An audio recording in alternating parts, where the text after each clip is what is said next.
Tiếng nói từ Trung tâm Không gian mạng, Tập đoàn Công nghiệp Viễn thông Quân đội Viettel.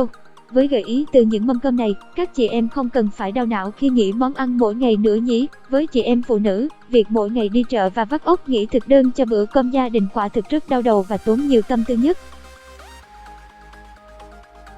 Bạn đang nghe tiếng nói nhân tạo, phát thanh từ Trung tâm Không gian mạng Viettel. Vậy để tiết kiệm thời gian và không phải vắt óc nghĩ hôm nay ăn gì, bạn hãy thử tham khảo 30 mâm cơm gia đình dưới đây nhé. Chị Hà Trang, 27 tuổi, mới đây đã chia sẻ với cư dân mạng về bữa cơm nhà của mình. Bản quyền thuộc về Trung tâm Không gian mạng Viettel. Quả thực nhìn mâm cơm của chị, ai cũng xuýt xoa vì nó đẹp, tinh tế từ món ăn đến màu sắc. Bảo sao khi mới vừa chia sẻ thôi mà bài viết đã được đón nhận một cách nồng nhiệt, 2,1k like, hơn 570 lượt chia sẻ. Cảm ơn bạn đã sử dụng giọng đọc nhân tạo của Trung tâm Không gian mạng Viettel. Bạn đang nghe tiếng nói nhân tạo từ Trung tâm Không gian mạng Viettel. Khi được hỏi về việc chị có gặp khó khăn gì trong việc nấu cơm này không, chị vui vẻ chia sẻ. Mình thích nấu nướng từ nhỏ nhưng lớn lên theo guồng quay công việc không có nhiều thời gian để làm. Sau khi lấy chồng rảnh hơn chút xíu nên mới bắt đầu thực hiện đam mê hơn 2 năm nay. Cảm ơn bạn đã tin tưởng sử dụng dịch vụ của Trung tâm Không gian mạng Viettel. Chị cũng nói thêm rằng, do chị có 2 vợ chồng nên bữa cơm của chị cũng không quá cầu kỳ. Cảm ơn bạn đã sử dụng giọng đọc nhân tạo của Viettel. Cảm ơn bạn đã sử dụng giọng đọc nhân tạo của Trung tâm Không gian mạng Viettel. Vì vậy chúng vẫn phải luôn đủ chất dinh dưỡng. Filet vịt áp chảo, gan tinh gà xào bí ngòi ăn kèm với củ quả luộc, món ăn vừa dễ chế biến lại đủ dưỡng chất. Cảm ơn bạn đã tin tưởng sử dụng dịch vụ của Trung tâm Không gian mạng Viettel. Nhìn mâm cơm gia đình ngon mắt và đầy đủ màu sắc, mùi vị thế này, ít ai có thể nghĩ rằng chị chỉ cần dành ra 40 đến 60 phút để chuẩn bị và nấu nướng mà thôi. Bạn đang nghe tiếng nói nhân tạo của Trung tâm Không gian mạng Viettel. Bí quyết của chị Trang là món gì cần ướp thì trước khi đi làm sẽ chuẩn bị rồi để tủ lạnh. Chiều đến đi làm về chỉ việc nấu thôi nên cũng không tốn quá nhiều thời gian. Do đặc thù công việc khá bận rộn nên thường thì chị Trang sẽ đi siêu thị mua đồ ăn một tuần lần và sẽ lên luôn thực đơn từng ngày. Tiếng nói từ Trung tâm Không gian mạng, Tập đoàn Công nghiệp Viễn thông Quân đội Viettel. Dịch vụ tổng hợp tiếng nói được phát triển bởi Trung tâm Không gian mạng Viettel. Các thực phẩm chính thì chị sẽ mua trước, còn thứ như rau thơm hay gia vị cần thiết cho món ăn thì chị sẽ mua sau.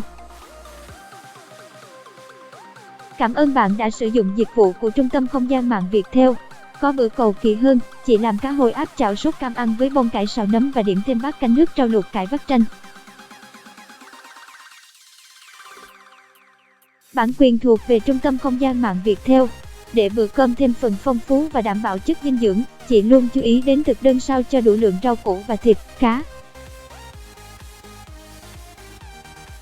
Cảm ơn bạn đã tin tưởng sử dụng dịch vụ tổng hợp tiếng nói của Trung tâm Không gian mạng Viettel.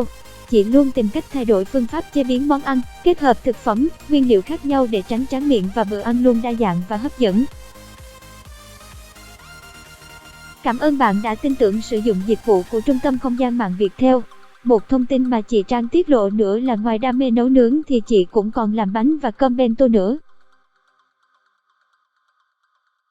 Cảm ơn bạn đã tin tưởng sử dụng dịch vụ của Trung tâm Không gian mạng Viettel. Giờ thì các mẹ cùng tham khảo thêm những mâm cơm gia đình của chị Trang nhé. Gà chiên sốt cam, tôm hấp xả với canh bầu nấu tôm là những món ăn khoái khẩu của gia đình chị Trang. Bò xào bắp cải tím, thịt băm rang ăn kèm với canh rau mầm cải, kim chi. Món tráng miệng là trái cherry. Thực đơn hôm nay gồm cá ba sa kho, rau muống xào tỏi, thịt bằm hấp gia vị ăn cùng với bưởi 5 roi giọng đọc cung cấp bởi Trung tâm Không gian mạng Viettel. Bò lúc lắc kèm tây chiên, canh mùng tơi mướp và dưa lưới tráng miệng là gợi ý không tồi. Tiếng nói từ Trung tâm Không gian mạng, Tập đoàn Công nghiệp Viễn thông Quân đội Viettel. Giọng đọc thuộc bản quyền Trung tâm Không gian mạng Viettel.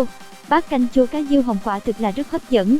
Có hôm chồng thích ăn cá, chị làm trọn combo, cá ba sa kho tộ, chả cá ngần và bát canh xương gà nấu bí. Giọng đọc cung cấp bởi Tập đoàn Công nghiệp Viễn thông Quân đội Viettel. Ba chỉ bò Mỹ xào bắp cải, canh mướp nấu lạc và món lạc trinh. tinh gà xào mướp, thịt kho tiêu và su hào luộc rất dễ chế biến, phải không? Chả lá lốt, canh bầu thịt viên, trứng cút luộc vừa đủ chất mà trông lại đáng yêu, rảnh rang hơn chút. Chị Trang đãi anh xả món bò cuốn nấm súp tiêu, vịt nấu măng ăn cùng lờ xê lè luộc. Cá bống biển chiên giòn, thịt kho trứng, rau muống luộc, dễ làm phải không bạn? Món giò hầm củ quả, thịt chiên kiểu Nhật và trái cây là xoài chính. Dịch vụ tổng hợp tiếng nói cung cấp bởi Trung tâm Không gian mạng Viettel. Bạn đang nghe tiếng nói nhân tạo, phát thanh từ Trung tâm Không gian mạng Viettel. Với những nguyên liệu cơ bản thôi, thế nhưng với chút biến tấu của mình, chị Trang đã đãi anh nhà những món ăn ngon, đủ chất. Cảm ơn bạn đã tin tưởng sử dụng dịch vụ tổng hợp tiếng nói của Trung tâm Không gian mạng Viettel. Hay cuối tuần có thời gian, anh chị lại nhâm nhi cùng nhau món cá nướng cuốn hay thịt heo cuốn bánh tráng nữa. Tiếng nói từ Trung tâm Không gian mạng Viettel.